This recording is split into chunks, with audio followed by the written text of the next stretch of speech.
For our first question, District 3 has seen a major increase in residential development. How will you help address this concern? First, let's start with the zoning. And people have heard me say this. I carry around a big map. And I carry around a big map so that the district, not only District 3, but so others can actually see how the district looks as it relates to subdivisions and growth in the district. To address the growth that we've had, and this just didn't start when Commissioner Sanders was elected. This started a long time ago. We moved back here in Newton County in 1998, and there was farmland on Ferry Road. And now there's so many housing, it's unreal. Zoning, y'all. Zoning. And not zoning that would apply to the whole entire county. That's a mistake. I've said this. District 3 is not basic. So we can't adhere to basic zoning laws. We have to do something more aggressive. And district needs its own overlay. That's what a leader does, y'all. We strategically figure out how to address a problem instead of just highlighting the problem. If you're not a part of the solution, you're always going to be a part of the problem. My plan is to enact an overlay to collaborate with my fellow commissioners so that we can understand the type of overlay that we need to have. But we need to first start by making sure that we don't continue building 3 houses on 1 acre. Okay?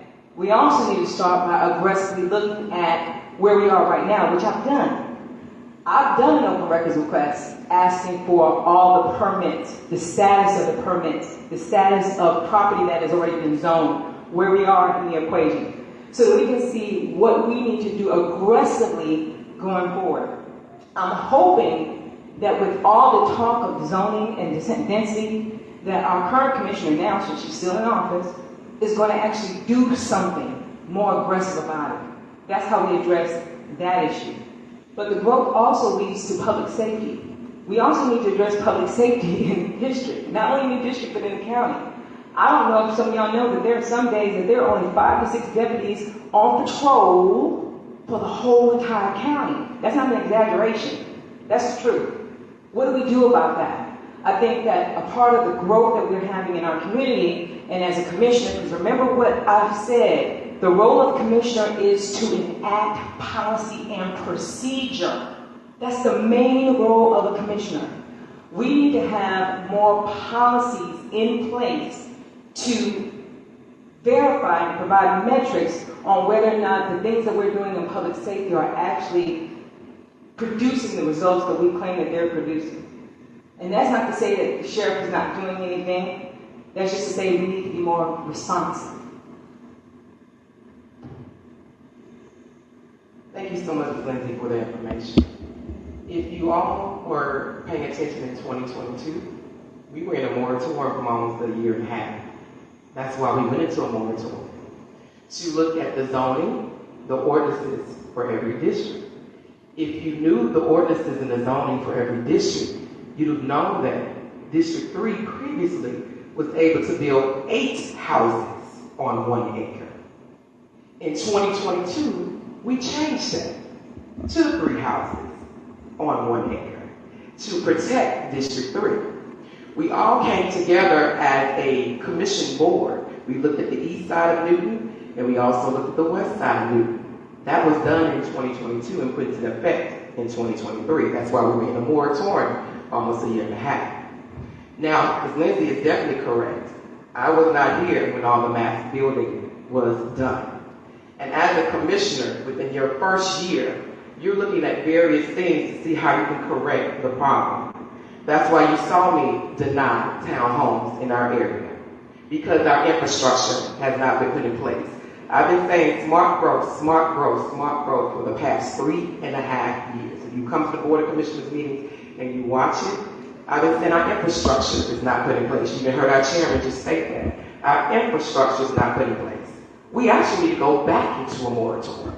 Why do we need to go back into a moratorium? It's because we need to make sure the infrastructure is put in place before we constantly keep building.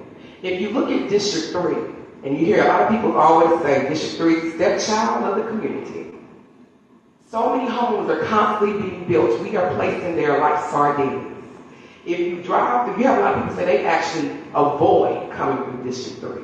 Because those residents that live in those various areas on the west side, they can actually physically see their homes. They can see them and they can get out and walk to them. They take them 30 minutes to get to their front door because the infrastructure is not put in place. I even spoke with GDOT. Many of you heard me that. I keep in contact with the state. That's why you see me at the state capitol, because that's where the laws are rectified. And so I am there because I asked GDOT, when is Salem Road going to be widened? They hadn't even done the RFP process to select the contractor. So it has been pushed back. It was supposed to start in April 2024. And that is one of the reasons why you constantly see me saying we need to go back into a moratorium to make sure Quarrel Road is complete, to make sure Salem Road is complete, to make sure Brown Ridge Road is complete. And many of you have called me about the new roundabout on Kirkland, that you are upset about knowing where to go.